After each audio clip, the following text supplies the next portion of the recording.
Beef cutlet எப்படி செய்யுதுன்னு பார்க்கலாமா? இது நம்ம சிக்கன், மட்டனில் கூட செய்யலாம். சூப்பராக இருக்கும். இதுக்கு நம்ம பீஃபை வந்து தண்ணியில் வந்து நம்ம குக்கரில் போட்டு இஞ்சி பூண்டு பேஸ்ட்டு, கரம் மசாலா போட்டு நம்ம வேக வச்சு எடுத்துடலாம். அது ஒரு மிக்ஸி ஜாரில் நல்லா பேஸ்ட் மாதிரி அரைச்சிக்கோங்க.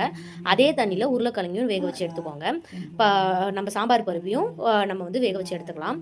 இது எல்லாத்தையும் நம்ம வந்து மிக்ஸ் பண்ணிவிட்டு அது கூட வெங்காயம், பச்சை மிளகா ஆட் பண்ணிக்கலாம்.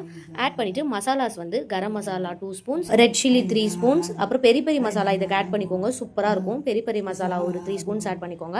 அண்ட் இது நல்லா பைண்ட் ஆகிறதுக்காக நம்ம வந்து கார்ன்ஃப்ளவர் ஆட் பண்ணிக்கலாம். ஆட் பண்ணிவிட்டு நல்லா ஒரு 2 மினிட்ஸ் அப்படியே விட்டுருங்க. அது கூட நல்லா இப்போது சைட் பை சைடு நல்லா எண்ணெயை நல்லா சூடாக நீங்கள் வச்சுக்கோங்க. அப்போ நம்ம குட்டி குட்டி கட்லெட் மாதிரி போடும்போது ஸ்லிம்மில் வச்சுக்கோங்க. ஸோ அது அப்படியே நல்லா ரோஸ்ட் ஆகி நம்ம இதை வந்து கஞ்சி ஒரு வாய் இது ஒரு வாய் சாப்பிட்டோன்னா அவ்வளோ டேஸ்ட்டாக இருக்கும். இந்த மாதிரி இஃப்தா ஸ்நாக்ஸ் வீடியோஸ்க்கு என்ன சப்ஸ்கிரைப் பண்ணிக்கோங்க. அண்ட் இந்த மாதிரி நிறைய ஈஸி ஸ்நாக்ஸ் நான் அப்லோட் பண்ணியிருக்கேன். அதையும் வாட்ச் பண்ணி பாருங்கள். தேங்க்யூ ஃபார் வாட்சிங்.